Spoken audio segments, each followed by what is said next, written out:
Энэ талд нь одоо яг гол акшн болох гэдэг юм шүү.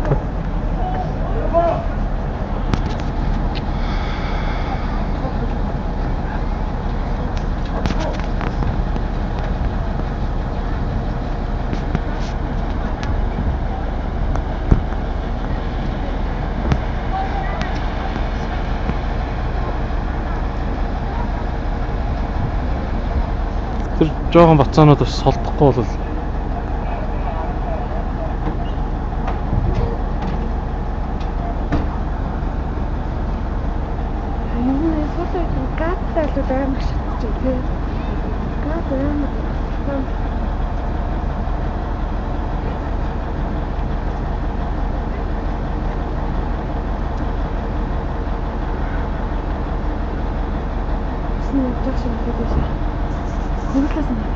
тэгээд